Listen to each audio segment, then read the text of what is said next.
Good day po sa lahat na nanonood kay Subic Truck TV. Ito po si Sir na taga Tacloban po, subscriber po natin na sumubo kay Subic Truck TV. At siya po ay mag-i-inspection dito sa Subic at kinontak po niya ako and then sinundo ko po siya sa terminal ng Victory Liner. Ito po si Sir. Sinamahan po natin mag-inspection. Forward wing van po ang kanyang kukuhanin. And then, meron pa po tayo na isang subscriber din na taga Bicol. And then, nagpa-inspection naman po din sa atin. Ito po yung truck na pina-inspection sa atin na taga Bicol. Marami po siyang pina-inspection sa atin. And then, ito lang muna po ang ipapakita ko sa inyo na 12-wheeler wing van na Puso Super Great. 6M70 ang makina.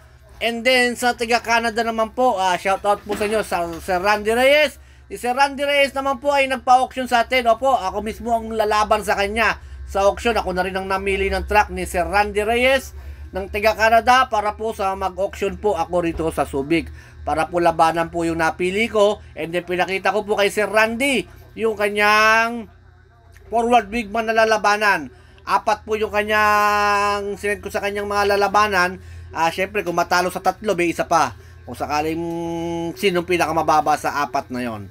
And then si Sir naman at tiga Tacloban. And then hindi ko muna siya binidyo ngayon. Susunod na video ko na lang. Susunod na upload ko na lang kasi medyo mahaba po ang aking mga video. Marami po akong mga na video ng mga truck. And then baka mauta kayo sa sobrang haba ng video. Kaya ito lang po muna ang ating ibibidyo ngayon. And then maraming salamat po sa mga nagtiwala kay Subic Truck TV. Bali 3 po ang mag-auction po ngayon na ating mga subscriber.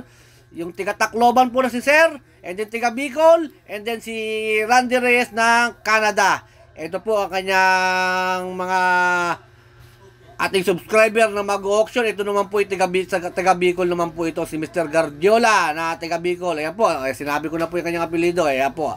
At lalabanan po niya to. And then, sana po, susunod naman po, kayo naman po ang makasama ko dito sa Subic. Mag-inspection po sa Subic upang makabili. Subukan nyo po si Subic Truck TV. Para naman po makita naman po ninyo yung performance si Subic Truck TV. Kita nyo naman, kahit sa auction, kahit sa yarda, pwede tayo. Wala tayong pinipili.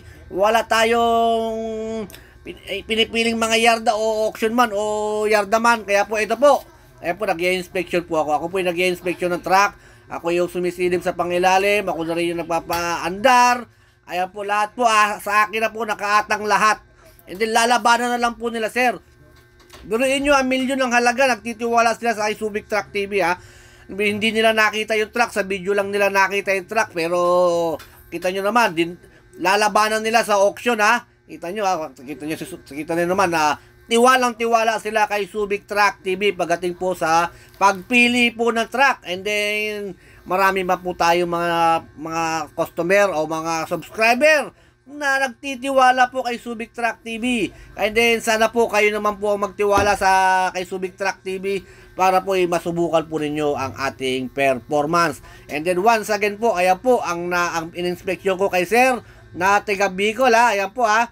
Marami po akong in-inspection. Ito lang muna ipapasilip ko sa inyo medyo para hindi kayo mahabaan sa aking video. May mga forward wing van, forward drop side, 4HK1 na drop side, mga 6HK1 na wing van, and then mga 6M70 na 12-wheeler, and then meron pa nga tayo na na loader na i-video pero hindi ko muna siya in-upload. And then sana po inuulit ko, kayo naman po ang makasama ko dito sa Subic para mag-inspection at makabili po kayo ng mura at di kalidad na truck dito po sa Subic. And then once again po, please subscribe naman po my YouTube channel po and my Facebook account. Thank you very much po.